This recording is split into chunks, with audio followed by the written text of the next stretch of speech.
Welcome back.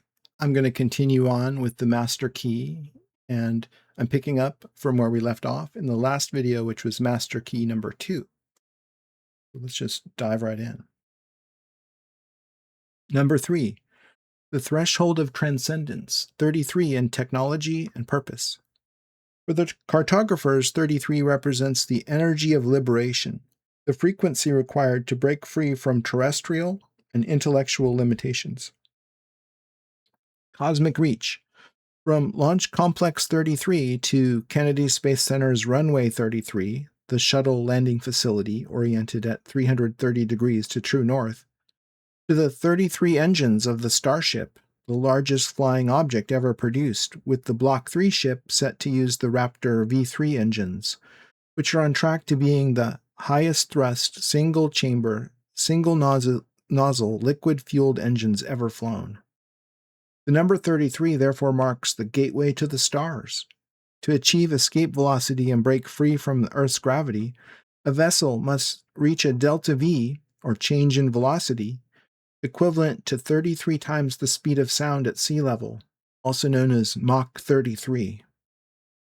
This is quantitative geometry, utility, pushed to its absolute limit, until it is so optimized that it breaks through into qualitative geometry, beauty, a literal machine built to escape the earthly domain.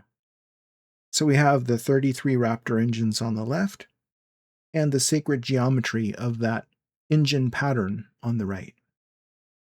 That forms the icon that we use in the map.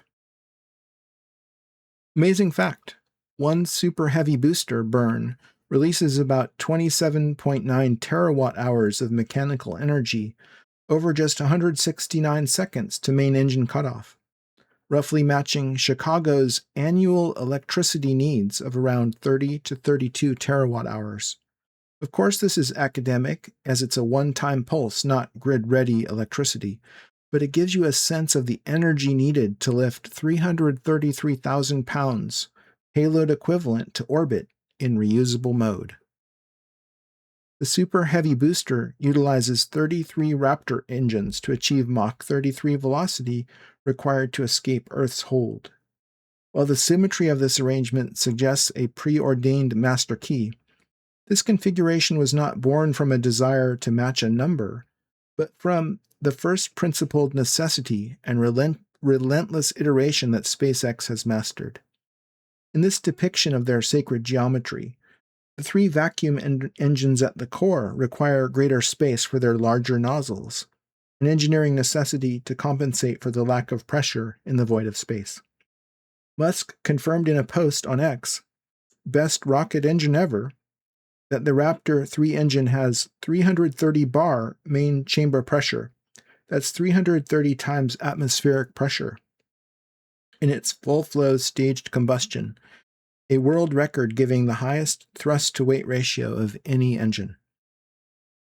In this framework, SpaceX engineering is revealed as Logos, the underlying logic and required orange stage of mind that transforms the Starship from a piece of hardware into a living archetypal proof. The sacred geometry of the booster is far more than an aesthetic choice. It is the literal physical requirement for stepping off the ladder of Earth's deep gravity well, a feat nearly impossible given our planet's mass and thick atmosphere, discovered through the fires of rigorous trial and error in static engine testing. I recommend watching this short video of a Starship launch just to get the sense of the incredible power of the engines. When we shoot the infinite limit of the possible, we sometimes discover deeper architectures of the universe, heretofore unrecognized by science. Art often precedes science, which arrives later, to manifest the artist's otherworldly visions.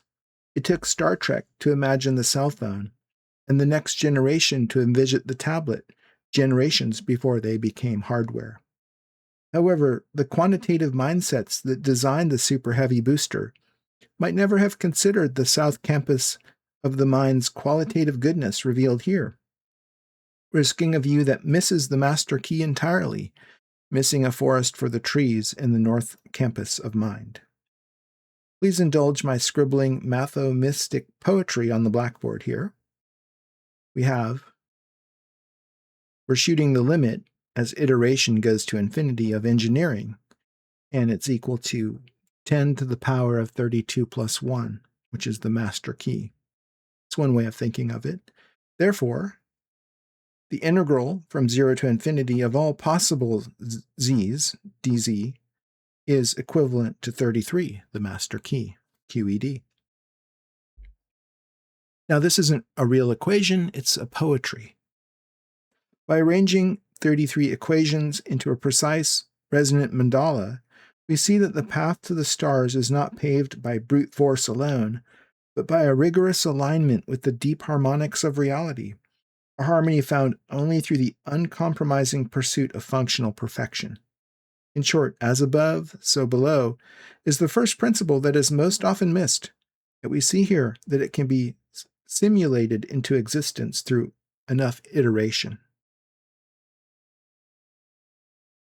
So I'm going to leave it here for now and pick it up again in the next video.